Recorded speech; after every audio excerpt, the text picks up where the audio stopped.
The Lost Geographer Podcast, Episode 7. We're living in an increasingly globalized society now, and it's not going to change anytime soon. The coffee you drink comes from beans originally grown in South America. The watch you wear was made in Switzerland. The car you use to drive to work is sold by a Japanese automobile manufacturer. Despite this rapid globalization, many people are still unaware of what is going on around them, and this needs to change. This is the Lost Geographer Podcast, where you will become geographically and culturally literate and learn the tools necessary to navigate this new global society. It's your world. Own it. Own it. Do you want the most out of your next vacation? Why wouldn't you? You've spent so much money already that you don't want to come home empty-handed and miss out on things that could have really made your vacation more fulfilling. Here at The Lost Geographer, we have a personalized vacation guide service where we make it all about you. We tailor it to your interests so that you get the most out of your vacation. For more information, visit www.thelostgeographer.net/guides. Alright everybody, welcome to The Lost Geographer Podcast, where we promote geographic and cultural literacy. It's your world, own it. I'm your host, Rohit Amrithar, founder of The Lost Geographer at www.thelostgeographer.net. And this is episode 7, and I'm here with Yutana from Thailand. How's it going, man? Good. How are you doing? Good. So we're going to start off our show like we usually do, and I'm going to basically ask you to talk about yourself, where you're from, where you've lived, and all your experiences. Okay. My name is Yutana Komposhia, but a lot of people call me Nathan. I'm originally from Bangkok, Thailand, but I've lived in several countries. I've lived in Singapore. That's where I learned English. I've lived in Melbourne, Australia. I've spent a few months in Utrecht, that's in the Netherlands, and I am currently living in Pittsburgh, Pennsylvania, America. Cool. So yeah, you've been a lot of places, and so you have a very global perspective. So let's talk a bit about manners and etiquette in Thailand first. So what are some important manners and etiquette guidelines that tourists usually don't follow or that they should follow? Okay, so the head, the body part of the body, the head is the most sacred part of the body, and usually most foreigners don't know that, and so it's actually quite taboo, or it's culturally unacceptable for another person to touch another person's head. So kind of don't play with your friend's hair and stuff like that, and certainly don't put your feet near someone's head, because their feet are considered the dirtiest part of the body. It's expected for younger people to respect older, like the elderlies. So don't talk back to your elders and stuff, and be respectful and mindful. To greet a Thai person, we do what is called the Y, in which you put your palms together and then bow your head. Interestingly, where you put your thumb, like if you do the Y and you put your thumb like on your chest like this, it's saying hello to friends. And if you move a little bit higher to the nose, I think that's when you do the Y to your parents, your teachers. If you move your thumb further up and place them between the eyebrows, then that's used for greeting monks. And if you put your entire palms like above your head, that's how you greet royal family members, the king, the queen, the crown prince, princesses. You should always take off your shoes when entering someone's home or temples. Yeah, when you go to Thailand, there are signs everywhere that you say that tells you to take off your shoes. In Thailand, if you're invited out to dinner, in most cases, the inviter will pay for your meal. The bill isn't usually split among the people who go out for dinner and stuff. It's usually the people who say, oh, let's go to dinner, and the inviter will usually fork the bill. Going Dutch can be an option, but usually that isn't the case. So is it frowned upon if you ask to split the bill, or? it's not considered rude among friends. Like if you go out with a bunch of friends and like, oh, we should split the bill equally. Yeah, that's fine. But let's say you go out with a relative, an older relative, the older person might think like might feel embarrassed or losing face when the younger person offers to pay. So yeah, it's not considered rude, but the inter usually pays for the meal, like I said. Cool. All right. Yeah, thanks. Those are some great, interesting facts. And yeah, so it's definitely great for the audience to know when you go to Thailand, not to touch people on their head, take off your shoes when you enter places, and if you're invited out, that that the inviter will pay for your meal. What was the name of the bow again? Why? Why? Yeah. Okay. Yeah, I'll have a link to that in the show notes as well, so you can see better what you do with the why. Cool. So what's it like to do business in Thailand? I know Thailand's become the new hub for digital nomads, online entrepreneurs, but what would you say is the business climate there? To be honest, currently it's a little bit stagnant. There are several reasons that doing businesses in Thailand isn't probably like an ideal option right now. Well, part of the reason is because we have for the past few years there were many protests, many like coups taking place, so we don't have a stable government, and I think that drives all the investors, the foreign investors, away. Domestically, I don't think the economy is doing so badly. So if I were to do business with a Thai person, how would it go? It's like, let's say I wanted to expand my company to Thailand and I wanted to find a new client there. So how should I go about it?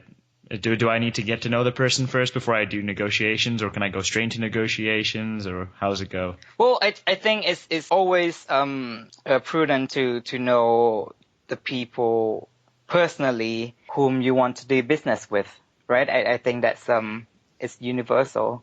If I were to suggest anything, it's doing businesses in Thailand. It would benefit a lot if you know a Thai person, because sometimes people who want to do businesses in Thailand don't, most of the time they can't read Thai, and most Thai are not good in English. If you could, find a local person who can speak English and then who can explain stuff, regulations, and know the rule. Yeah, expertise in the business sector that you want to go in. Okay, cool. So what are some other interesting cultural facts about Thailand?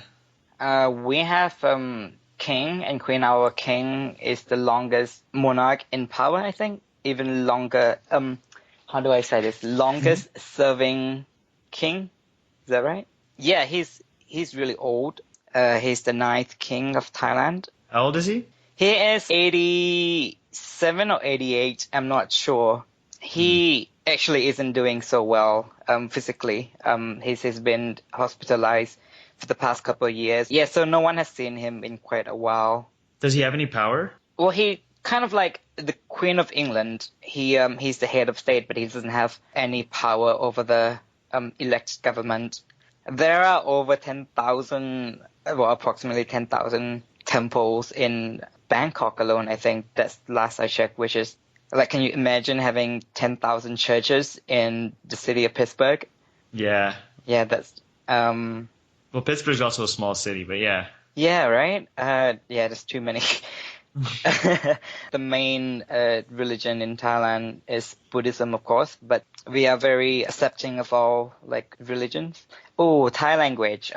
We have 44 alphabets and 26 vowels. And Thai is very tonal. We have 5 tones. For instance, gai, gai, gai, gai, gai, and each of this word has different meaning. For instance, gai means far, gai means chicken. And if you're not very familiar with the Thai language, you sometimes don't detect the difference between the 2 words I just said. Yeah, I feel like that's a thing in a lot of East Asian languages, is the tone really matters. Yeah. Chinese has 4, Thai has 5. I think Vietnamese has 6, which is, it's going to be it's a lot more difficult than Thai, I think. Okay, when it comes to dining, usually what Thai people do is they order many dishes to be shared. It's not like in Western countries, maybe where you order your main dish and then you only eat off your own plate. It's not like that in Thailand. So a party kind of just orders dishes for everybody and everyone just shares the dishes? Yeah. Got it. Okay. Every Thai person has a nickname. Hmm. So we have a full name of our first name. For instance, my nickname in Thai is Neng, and no one ever calls me by my first name. Actually, no one is referred or is called by the first name ever. Oh, really? Yeah. That's interesting. I had no clue. Yeah. Yeah. So well, some common nicknames translate in English. Okay. I actually know a person whose nickname is Little Piggy, Banana, or my sister's nickname is One, Nung. One, like the number. Yeah, like the number one, because she's the only daughter. So yeah, like my parents name her One. It's kind of weird. What else? So if you're a foreigner, do they give you a nickname? No, not really. I mean, with foreigners, like, if they don't have a nickname, Thai people would call them, like, refer them by the first name. But, what else? Oh, Thai New Year's, the most fun festival in the world. And I'm not bragging, I really think it's the most fun festival in the world. It's called Songkran, which is pretty much is a water festival. It lasts usually 3 to 5 days. Wow. Yeah, and people just throw water at each other. It's super fun, really. I highly recommend people to go as in April. It's usually observed from the 13th to the 15th. And if it overlaps like with the weekend, you usually get like a couple more days added on. Yeah, and April is like a really, really dry month. It's in the dry season, so I don't know how the water splashing came about. But yeah, people just go out in tank tops and short shorts and flip-flops and just arm themselves with water guns and just, yeah, it's super cool. So if you're on the street, you're fair game? It's fair game, yeah. Oh, that's awesome. I love that. Yeah. Well, some people would be like, well, yo, I'm going to work. I don't want to get wet and stuff, but nobody cares. Yeah. Do they ask you before they splash you, or do they just do it? Some people do, and yeah, some people respect like the person's wish, but yeah, I would say 85% of the people just say, well, it's Songkran. If you don't want to get wet, just stay at home, indoor and stuff. But yeah, it's super fun. That's awesome. Oh, another famous Thai sport is Thai kickboxing or Muay Thai in Thai. Cool. So, yeah, thanks for those cultural facts. That was really cool. I definitely want to go check out Thai New Year now. That sounds awesome, just splashing water everywhere. So, in all the places that you've lived, I know you mentioned that you lived in a lot of places at the beginning of the podcast.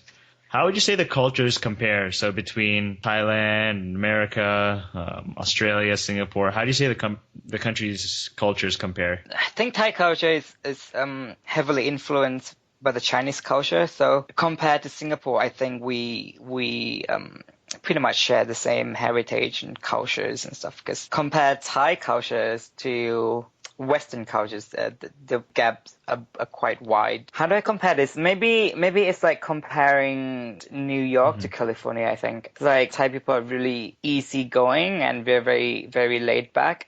So in that aspect, we're pretty much like Californians. Not that Thai people are not hardworking or diligent or goal-oriented. It's just personally, I think Thais actually realize that family is the most important institution. So we spend a lot of time with our family. Thai people are not very confrontational. We're not shy. We don't like conflicts. Mm-hmm. So yeah, most of the time, if you're criticized, you just smile and nod, and you don't like. We hardly ever talk back or justify like your actions and stuff. You just say, oh, okay. And then, you go on about your day. This doesn't lead to any grudges or? No, I don't think Thai people hold grudges. I mean, certainly people do. Some people do, but I don't think it's in our nature to be angry at people for a long time. Okay. So I think you accept it more like constructive criticism then. Yeah. Okay. Got it. That's cool. I like that a lot, actually. Just accept it as instead of just getting offended all the time. Cool. So what is your favorite thing about Thailand? Oh, my most favorite thing? Yeah. You can There's say so many there. You can say like 2 or 3 things if you want. I really like the food compared to food from other countries. I think Thai ranks like on top of the list. It's spicy, isn't it? Well, some dishes are really, really spicy. So, yeah, you just gotta be careful what you order in a restaurant. The weather is really nice. We don't have winter. It's usually sunny most of the time except monsoon season. I like how many islands and beaches you can explore in the south of Thailand. There's so many. You can go island hopping.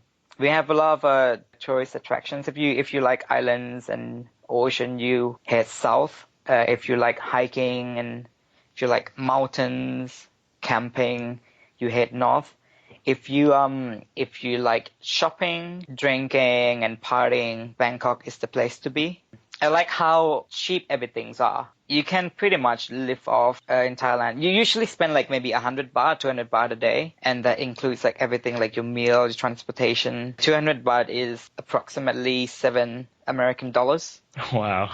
It's really cheap to live in Thailand. Is this in Bangkok? Yeah, this is in Bangkok. Wow, so this is like the most expensive part of Thailand is this cheap. Yeah. I mean, you like usually like the ranges are pretty big. Like if you want to live cheaply in Thailand, you can. If you want to go to like a 5-star restaurant and spend 10,000 baht on a meal, yeah, you can as well.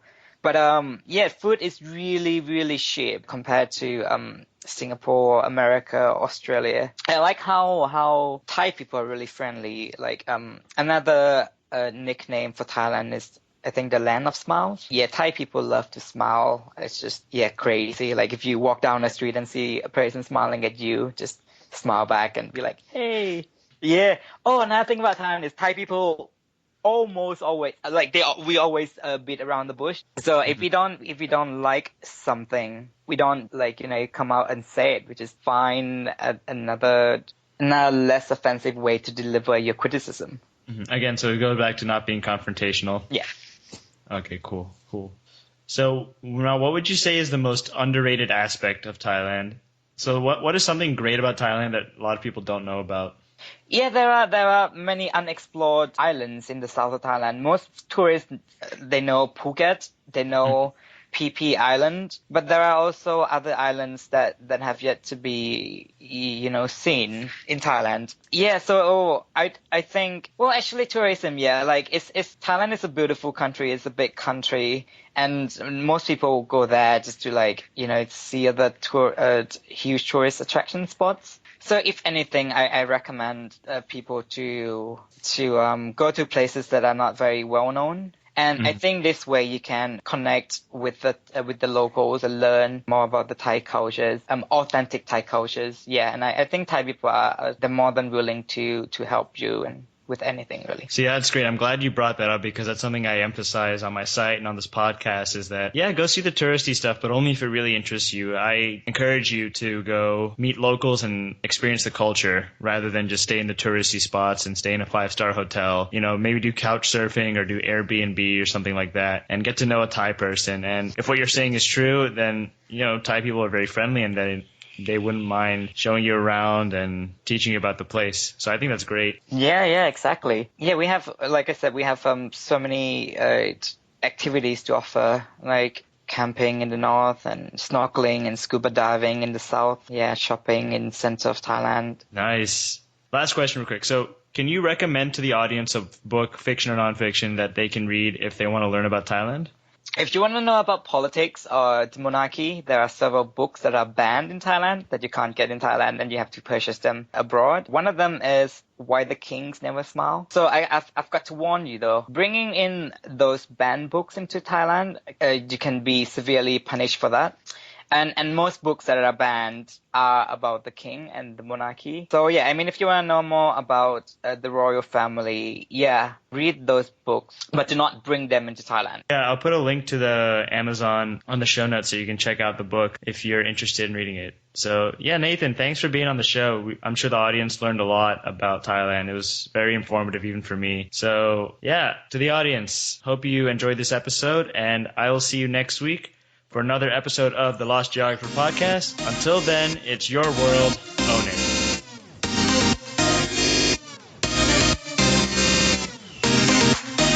Thank you for listening to this week's episode of the Lost Geographer podcast.